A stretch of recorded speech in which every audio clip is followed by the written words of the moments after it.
Currently, I'm seething with anger, to the point where I can feel myself trembling. Tonight, my suspicions were confirmed regarding who it is, and the length of time doesn't seem to matter anymore.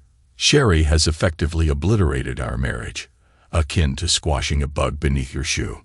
Initially, I chastised myself for not seeing the signs earlier.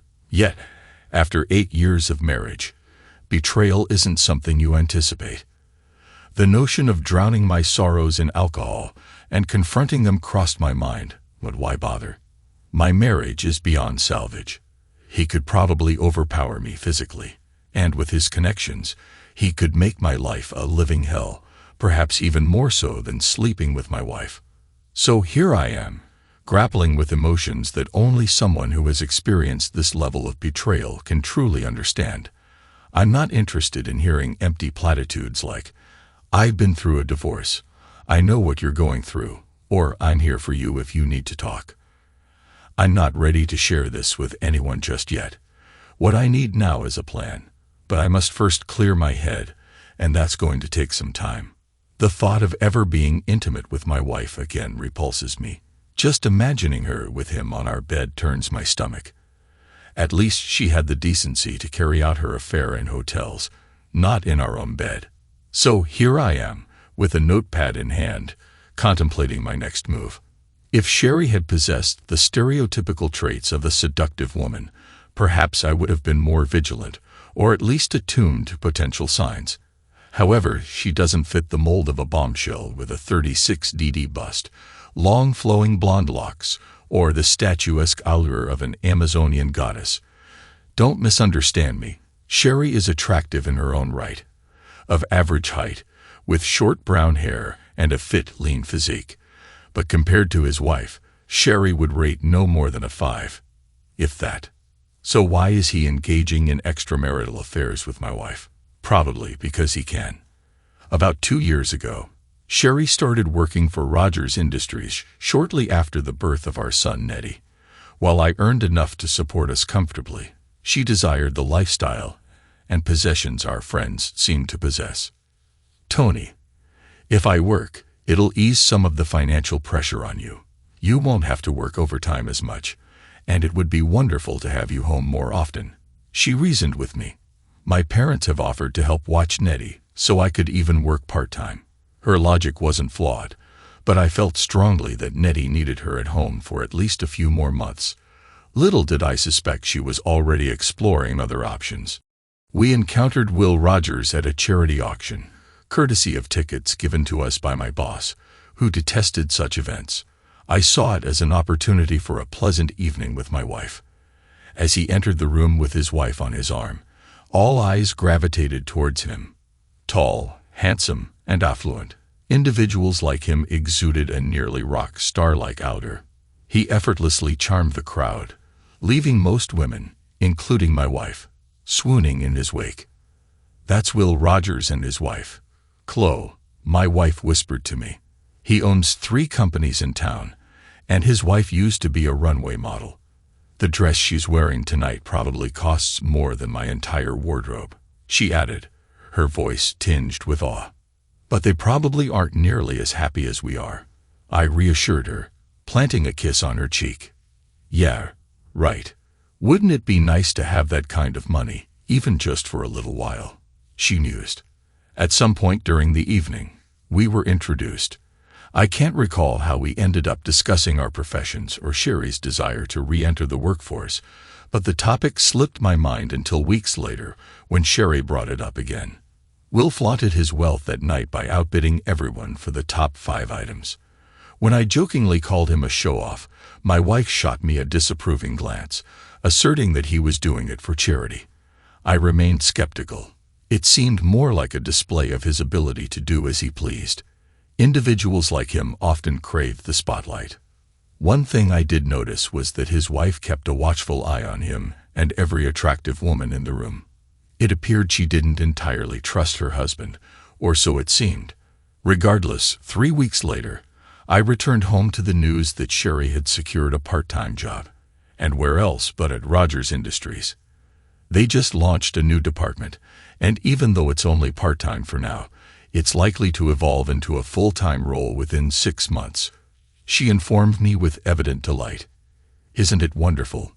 I wanted to respond with a resounding no, but I didn't want to dampen her enthusiasm, so I put on a smile and told her I was proud of her. How did you come to know about the opportunity? I inquired. My friend Batty works there, and Will asked her if she knew anyone seeking employment. She mentioned my name, and I emailed him my resume. I didn't want to say anything until I had the job secured. I had my interview last week and was offered the position the next day. Isn't it wonderful? She repeated, her excitement palpable. So, you'll be working directly under Will? I probed. He and I will be spearheading a new department, tasked with managing all the charitable endeavors of his corporation. That doesn't sound like a simple job, I remarked. Well, I'll be responsible for assessing all the charitable requests his companies receive and assisting in the selection of recipients for donations. It's quite a bit of responsibility, she explained. I'm sure you'll excel at it, dear. Perhaps we should go out to dinner to celebrate, I suggested. We don't have the funds right now, but soon, very soon, we will, she assured me. And so it began. From then on, it was all about Mr. Rogers this or Will that, and how virtuous a man he was. It nearly made me sick. Occasionally, she would have to accompany him on business trips to inspect various companies or locations, but they were never overnight. After all, we had Nettie to consider. Tony, I'll be out Tuesday night next week, she mentioned during dinner the following week. Will is considering donating a wing to a small hospital in Alabama. We'll tour the hospital and then attend dinner with their board that night. I'll be back in time Wednesday to pick up Nettie from my mom's house, she informed me. Why not just fly back after dinner? I assume you'll be using his private plane, I inquired. Mr. Rogers prefers not to rush the trip. Plus, if anything arises during dinner, we'll need to address it the following morning before leaving. It's just one night, she explained, flashing a reassuring smile. I wasn't entirely comfortable with the arrangement, but I trusted my wife. Will would have to be utterly foolish to make advances towards Sherry, considering what awaited him at home. I wished her a good time, and anticipated her return Wednesday night. I'll probably need some extra affection Monday night, so I won't feel too lonely Tuesday night when you're away, I joked, and she made sure to fulfill that request, providing me with a week's worth of affection. When she returned Wednesday night, she topped up my affection reserves, and I felt contentedly oblivious. Our marriage seemed as solid as ever, or so I thought. Life continued. We enjoyed extra financial stability, but Sherry's frequent out-of-town trips, about every other month, and the approaching holidays started to weigh on my mind.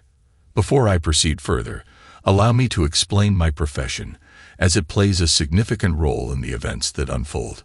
I work for a company specializing in testing security systems and computer firewalls. We're the experts if you want to gauge the vulnerability of a system to hacking. With my background in accounting and computers, I primarily work with banks. Typically, a board member commissions us to attempt to breach or disrupt a particular division's security. We simulate hacking into their systems, access specific accounts, essentially fabricating a white-collar crime. About 65% of the time, we succeed, and the bank usually hires us to rectify their vulnerabilities. The most exhilarating experience I've ever had occurred about 4 months ago. Armed with a counterfeit passport from Panama, I sauntered into a local Bank of America branch to open an account. Upon meeting with the bank president, he meticulously guided me through the premises, fully aware that I intended to deposit $20 million into his institution.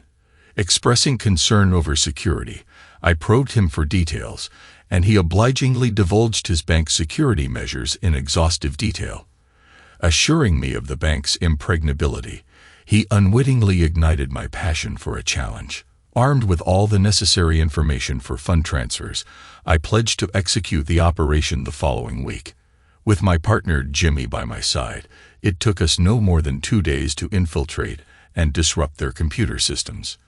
Siphoning funds from 4 random accounts, I consolidated them into the new account I'd established under my alias company name. I promptly informed our client of our success, providing a thorough breakdown of our methods. Needless to say, they were duly impressed and promptly enlisted our services to rectify their vulnerabilities. Though the bank president wasn't thrilled with the outcome, he managed to retain his position. Such exploits comprise my profession, and as I've mentioned, I excel at it. Over the past 6 years, I've assumed approximately 8 aliases, complete with meticulously forged supporting documents. To the untrained eye, roughly 95% of individuals inspecting the documents, they appeared indistinguishable from the genuine articles. These documents would prove invaluable in the times ahead. About 3 weeks before Christmas, armed with a shopping list, I embarked on a spree for presents. Buoyed by a generous bonus, I plan to splurge a little extra this year. Among the gifts, I purchased a new iPod for my wife, and upon passing Victoria's Secret, decided to indulge in something special for her, or rather, for us, from the store. With assistance, I selected 2 tantalizing outfits. My hands laden with presents, I made my way home.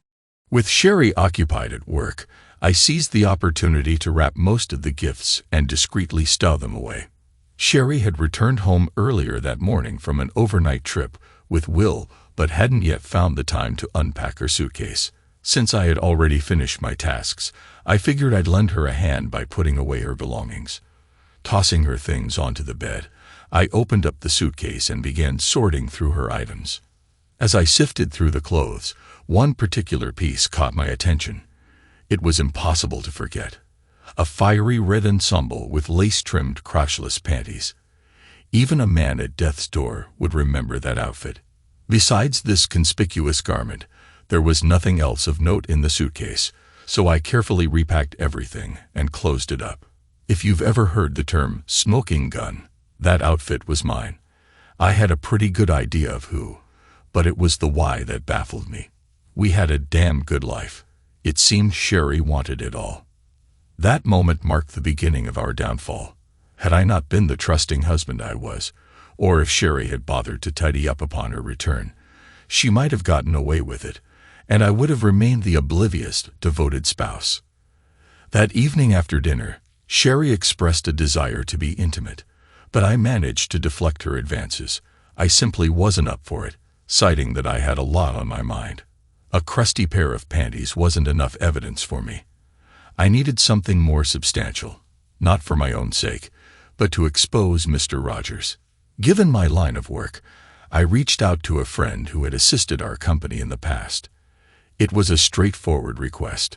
I needed him to keep an eye on Sherry while I was away on a business trip to Denver the following week. "Kevin, I need to know where she goes and who she's with," I explained. "I suspect she's cheating on me, but I need concrete proof." "Damn, Tony, I'm sorry to hear that. Don't worry, if anything's going on, I'll find out," he assured me. With my assistance, he bugged the house, her car, and even discreetly placed one in the lining of her purse. "Sherry, I should only be gone for 2 nights at most. I want to wrap up this project before Christmas, so we can enjoy the full 2-week holiday period together," I informed her. "Plus, while I'm away, you can use the time to shop for my Christmas present. After all the nights you've been away this year, it better be something good," I added, hoping to provoke a reaction from her. She simply looked at me in silence. On Wednesday, I boarded my flight to Denver and gave Kevin the go-ahead. With Jimmy already there, we managed to complete everything by 6:30 that evening. "Come on, Tony, let's grab a drink or 2 and have dinner. There's a fantastic seafood restaurant just 2 blocks down from the hotel, and the waitresses are quite easy on the eyes," Jimmy suggested. "Give me 20 minutes and pick me up out front," I instructed him. I called Sherry's cell to let her know I was going out for dinner and might turn in early, hoping to catch her off guard. "What are your plans for tonight?" I inquired. "All I want to do tonight is take a hot bath after I put Nettie to bed, and then I'll probably just read in bed," she replied. "Love you," Sherry said before ending the call, but I couldn't bring myself to reciprocate. That part of our relationship had withered away, leaving only regret in its wake. Dinner was enjoyable, and Jimmy was right about the waitresses. After one final drink at the hotel bar, I headed back up to my room, noticing the blinking message light on my phone. It simply read, "Call me." "Tony, your cell was off," Kevin began as soon as I answered. I left it off deliberately. I wanted to enjoy one more good meal before you called. "So, what have you found?" I inquired. "She got a sitter and had dinner with Will Rogers. Afterward, they went up to room number 312 at the Ramada Inn. I couldn't capture any inside pictures, but I have them entering the room, and I'll capture them leaving as well," Kevin explained. "I managed to record some audio, but I doubt you'll want to hear it. He only rented the room for one night, so I'll monitor their activities from your home tomorrow." "I'm sorry about this, Tony. There will be no charge for this," Kevin added solemnly. "She's going to regret ever crossing paths with that jerk," I muttered to myself, seething with anger.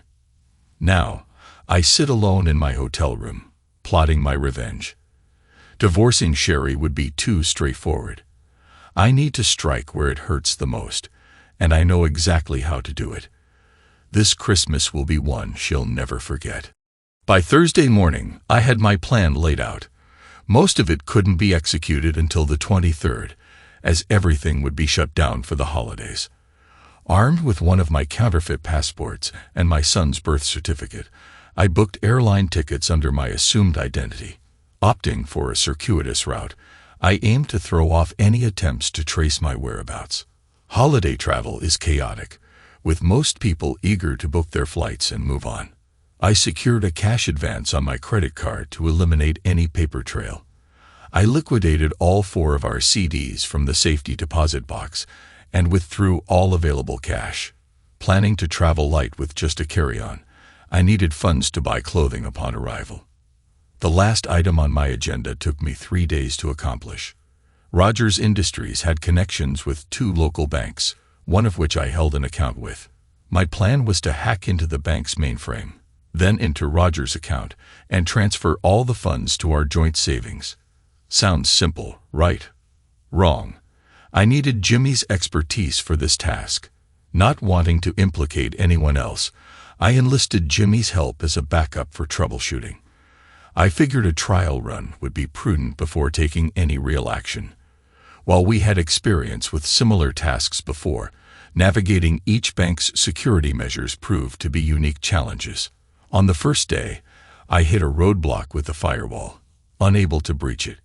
With guidance from Jimmy, the following day I managed to penetrate the system, spending the ensuing hours combing through accounts until I obtained all the necessary numbers. My plan hinged on executing the initial transfer late on the afternoon of Friday, the 24th, from Rogers' account to mine, swiftly followed by electronically funneling those funds to the first of 8 overseas accounts. Precise timing was paramount. Maintaining a low profile in the final week, I gathered all the intel from Kevin, making copies for Sherry, her parents, my parents, and Will's wife, Chloe. I paid a premium to ensure their delivery on Christmas Eve, with the exception of my parents. Nettie and I decorated the tree and arranged all the presents beneath it. Since discovering Sherry's affair with her insufferable boss, I had been as distant as an iceberg, knowing she must suspect my awareness of her betrayal by now. I had packed a small bag with clothing and stashed it, along with a copy of Kevin's report, in the trunk of my car. I was fully prepared for the 24th. "Tony, you've been avoiding me all week. Are you okay? Is there something on your mind?" she queried, sensing the tension between us. It was time to set the trap. "Yes, Sherry, there is something I need to discuss with you, but I don't want to spoil Christmas for Nettie. Let's wait until after the holidays," I replied carefully, laying the groundwork. "Well, at least you and I could have a little fun tonight. It's been a while," she suggested, attempting to distract me by unbuttoning her top. That's when I decided I'd had enough and metaphorically dropped the hammer. "What's the matter?" "We're too busy tonight," I retorted before pivoting and heading upstairs to the spare room. I closed and locked the door, then settled in to wait. There was a faint knock at the door, but I ignored it. "Tony, we need to talk. Please open the door, will you?" she pleaded. I'd sooner face a pack of Hell's Angels than engage in conversation, I thought to myself as I attempted to drift off to sleep. Eventually, exhaustion caught up with me, but I found myself wide awake just after 7 o'clock the next morning. Dragging myself out of bed, I took a shower, shaved, and prepared for what promised to be a grueling day ahead. I craved coffee, lots of it, if I stood any chance of making it through the next 24 hours. By 9 o'clock, Nettie was up watching cartoons and Sherry shuffled towards the kitchen. Her eyes were red, evidence of a sleepless night. I had reached my limit of caring. I just needed to endure until 2 o'clock in the afternoon before kicking off the next phase. "How long have you known?" she finally inquired. "Does it really matter, Sherry?" I replied wearily. "I suppose not. Is there anything I can say?" she asked, her voice tinged with desperation. "What could you possibly say? That it was just sex, that you don't love him, only me, and that it was a terrible mistake. You could say all that and more, but it wouldn't make a difference to me anymore. I'm taking Nettie over to my parents this afternoon, and I don't want you to join us because you're no longer part of our family. I hope he was worth it, Sherry, but from where I stand, I doubt he was. Excuse me, I need to load up the gifts for my parents and get Nettie ready to go," I said, my tone laced with disdain. With the gifts packed in the car and Nettie dressed, I instructed him to give his mother a goodbye kiss. She remained oblivious to what lay ahead, and I had no intention of revealing my hand just yet. "When will you be back?" she asked tearfully. "When we return," I replied curtly. "Do you have plans to go somewhere?" "No, I'll be here when you get back," she murmured, her voice choked with sobs, as I closed the door behind us. "When's Sherry coming?" my mom inquired as we stepped inside. "Do you want the short version or the long one?" I replied as my dad took Nettie and headed towards the Christmas tree. "She's staying home because she's been having an affair with her boss for a while," I disclosed to my mom. Once the initial shock had subsided, I informed her that Nettie and I would be leaving for a while, and we'd be in touch once we settled down somewhere. "Mom, let's not dwell on it, and I won't have to deceive you," I urged her. "I'm going to make them pay for what they've done, each in their own way. So let's enjoy this afternoon together as a family, because I'm not sure when we'll have another chance." At 4 o'clock, I hacked into the system and initiated the transfer of the entire balance from Roger's bank account to our joint savings account with Sherry. By 6:30, Nettie and I were on the first of 3 planes heading out of the country. I can only imagine how many times Sherry tried calling my cell phone before realizing I wouldn't pick up. It was switched off and discarded in a dumpster 2 blocks from my parents' house. Just before boarding the next flight, I transferred the funds from our savings to the first overseas account. From there, it would be automatically distributed to 8 other accounts by early Christmas morning. I was going to bring joy to many children on Christmas morning. Glancing at my watch, I envisioned the surprised expressions on people's faces as my deliveries were made on Christmas Eve night. According to Kevin's evidence, Chloe reportedly kicked her husband so hard that he required medical attention to restore his assets. Sherry's parents were equally displeased with their gift, making it abundantly clear to Sherry how foolish she had been. By the time Sherry realized we weren't returning, she had received her package containing photos, audio recordings, and a letter from me. I laid out the details of how I had discovered her affair and expressed my inability to forgive her. "You don't deserve mine or Nettie's love, so you won't have it from this day forth. The house and everything else in it are yours to do with as you wish. Nettie and I will be starting a new life without you, and I only hope that one day I'll find it in me to forgive you, but I don't see that day coming for a long time," I stated firmly. "By the way, since you and your accomplice started your unholy union under the guise of donating money to good causes, I've decided to assist you both. The $1.2 million in their Bank of America account has been donated, in Rogers Industries' name, to 8 children's hospitals in developing countries. I've instructed them to formally express their gratitude to Rogers Industries 1 year from today. You can convey to your friend, Will, that I hope he enjoys everything, because you'll be the dearest mistress in his life. So have a Merry Christmas and a Happy New Year. I'd like to say that I'll see you around, but that won't be happening anytime soon. I'll keep Mom updated, so if you can stay on her good side, perhaps she'll pass them on. Finally, if you want a divorce, be my guest. I won't contest it. We arrived in Panama on Christmas morning. I had arranged in advance and rented a 2-bedroom condo just off downtown. I had managed to save enough from Rogers Industries money to cover our expenses.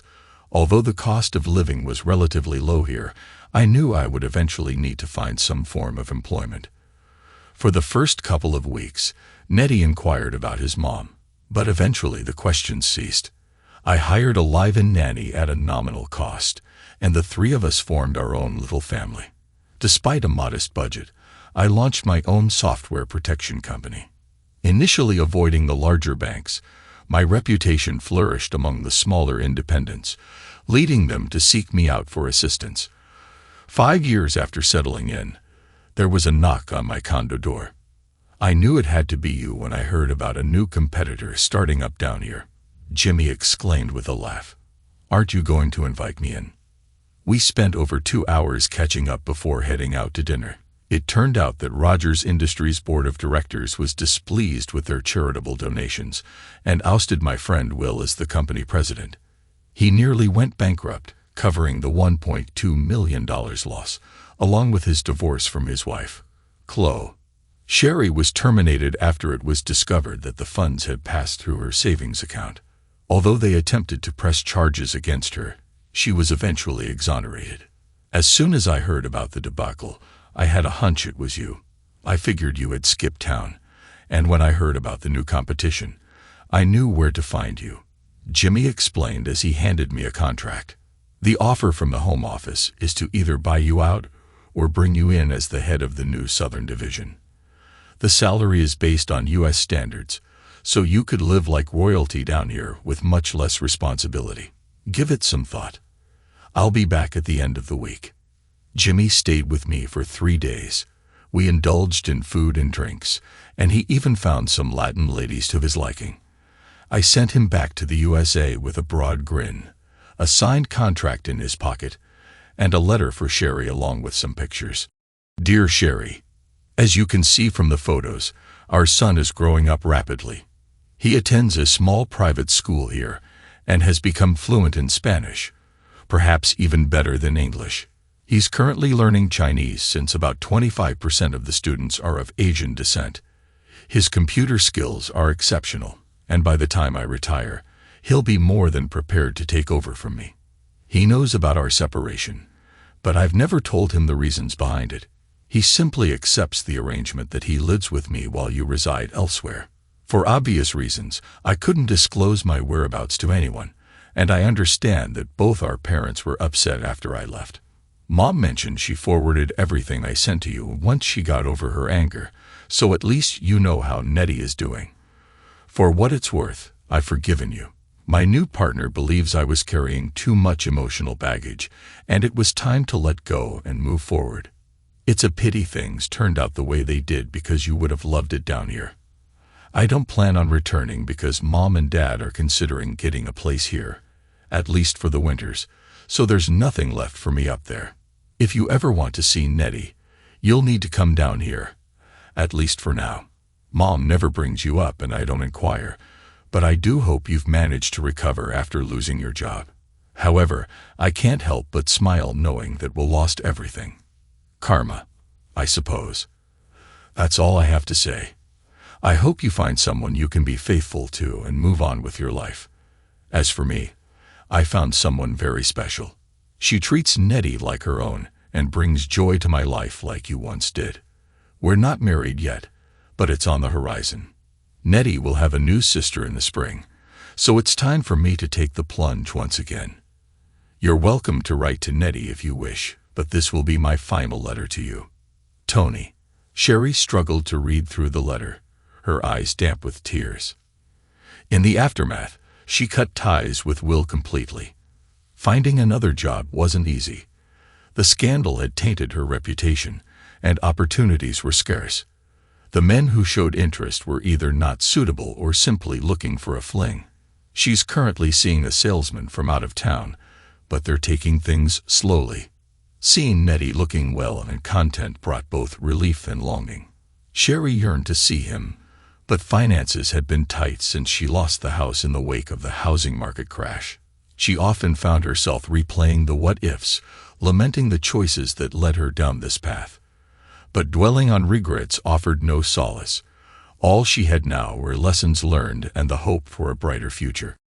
Thanks to everyone who took the time to listen to today's stories. If you enjoyed it, please consider liking and subscribing if you haven't already. Feel free to share your thoughts on the events in the comments below. Take care.